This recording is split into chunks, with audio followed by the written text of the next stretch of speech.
Many are not going to forget in a hurry, because today we host none other than Leonard Mambo Mbotela, HSC OGW. Thank you, Kathy. Thanks for having me in your program. Thank you very much for accepting to be part of our living legends on this show. Thank you so much for remembering me too. No one can forget you. Tell us about Leonard Mambo Mbotela. I was born in Mombasa on the 29th of May 1940 at Freetown, Mombasa. Then I went to school at Freetown Primary School, Buxton. Then I went to Kitui High School, myself and my brother George. And my parents, James Mbotela and Aida Mbotela, they are both deceased. So tell us, after school, where did you work? After school, I went to Nakuru to look for employment. But all along, I had a passion for broadcasting. Just to remind you that when I was in school in a dormitory, I was in Mwatu House dormitory. I used to fold a newspaper or a book, pretending to be a microphone. Then I used to say, hamjambo, habari zenu, hii ni taarifa ya habari, mkisomewa na Leonard Mambo Mbotela. So my schoolmates there, dormitory mates used to tell me, hey, shut up, when we are busy studying here. We namna gani? Watatupigia kelele, things like that. And I was impressed by people like the late Stephen Kikumu, the late Simeon De Sancho, Hassan Mazoa, Joseph Kema, John Makitawa, and many others. Elizabeth Akinyi at that time. They really inspired me. Now, your journey as a journalist did not start at the Voice of Kenya. Where did it start? It started in Nakuru, as I told you. I was a reporter for a Kiswahili newspaper, Baraza, which was edited by Mr. Francis Hamisi, who also passed on some years back. Though I was in Nakuru, but I wished I could come to Nairobi and join VOK at that time. Simeon De Sancho himself, who was at that time the head of Kiswahili service. He came to Nakuru, he saw me, and he said, wewe ni Leonard Mbotela? Naambia mimi, wewe natuma salamu sana, ni wewe? Naambia So De Sancho was very happy indeed. He was so happy indeed. He said, wewe utakuwa mtangazaji. That's exactly what he told me. Wewe unafaa kuwa mtangazaji. And the day came that one of the announcers, Kiswahili announcers, misbehaved. He was supposed to open the station, but he failed to go and open the station. So he was terminated, he was sacked. So your opportunity. So De Sancho called me. He told me, imagine he asked me, ungependa kujiunga nasi, kuna nafasi hapa.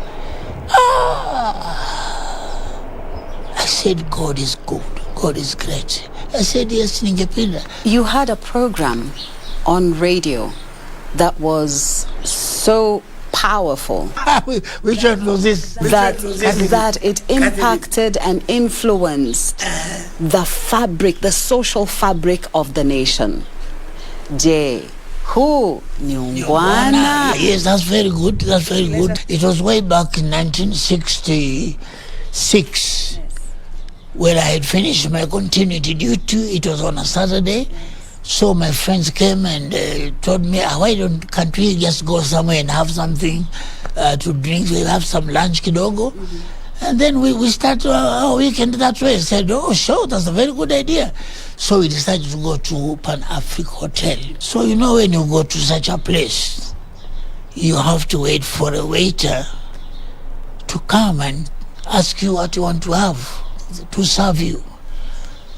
So one of my colleagues, instead of waiting patiently for that waiter to come and say hello to us and then ask us what we want, you can't believe it, Catherine.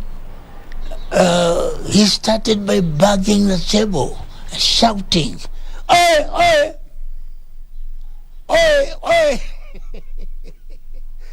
Nani yuko hapa? Nani yuko hapa? We looked at him and say, and people, I remember vividly. Yes. Charles Njonjo, he looked at us as if he was asking himself, who are these people? Who are these people shouting and banging tables like this? So I told that colleague of mine, bwana, tafadhali bwana, wewe namna gani bwana? Angalia wakubwa hapa, mawaziri, watu wakubwa hapa, wao wanapiga kelele na kushout. Wewe unataka kuhudumiwa, napiga meza bwana, hapa ni Pana Africa Hotel. Hatuko Karumaindo, uko chini mitaani huko. No. Akasema pole. So wewe unaambia namna gani bwana? Unaongwana kweli? So from that day I came up with that program. Je, huu ni ungwana? There was an incident that happened in 1982. This was the coup. I know this is a year that Kenyans would love to wish away, but unfortunately, history is there. I know it's history. and you played a role. Yes. You were picked from your house by the perpetrators of the coup. 31st of July, 1982. So I went straight home. By that time I was staying at Ngara government quarters. So I went inside, I slept. At around 4:45 in the morning, I had a knock on my bedroom window. So I thought maybe our driver had come for me to go and save the situation. I was wrong. So I opened the door. So one of the askaris, the rebel askaris, shouted and said, wewe ni Leonard Mambo Mbotela? Nikamwambia ndio ni mimi. I was still in my pajamas. Yeah. Said, kwenda fua hiyo nguo yako haraka wewe. Vaa nguo yako ya kawaida. Serikali ya Moi imepinduliwa. Kuja fanya, I'm giving you 2 minutes. Imagine. 2 minutes. So we went straight to the studio. There are about 10 of them rebels. Sema, andika, tangaza hiyo. Nikamwambia yes sir. Tangaza hii haraka. Nikamwambia ndio. Nikasicho na microphone. It was still on. Ndio nikatangaza sasa. Hamjambo wasikilizaji, mimi ni Leonard Mambo Mbotela na watangazia kwamba serikali ya Moi imepinduliwa. Hapa ninaye rais wetu mpya ambaye anaitwa Hezekiah Ochuka. He was nodding his head like this.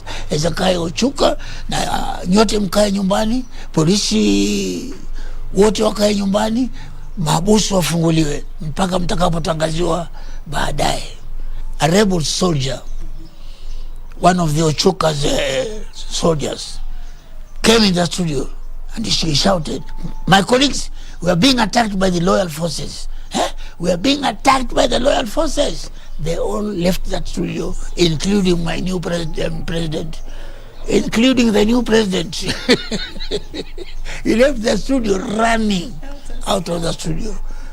So I was just left alone in that studio. I was just alone in the studio. Mahmoud Mohammed came running. And when he told me, he shouted my name. He knew me by my name. So he called me by my name. Leonard, yes sir, get in the studio, quick. And he had about 20 loyal soldiers. We went to the studio again. Sema kwamba serikali ya Moi bado inaendelea. Sema namna hiyo. Nikasema yes sir.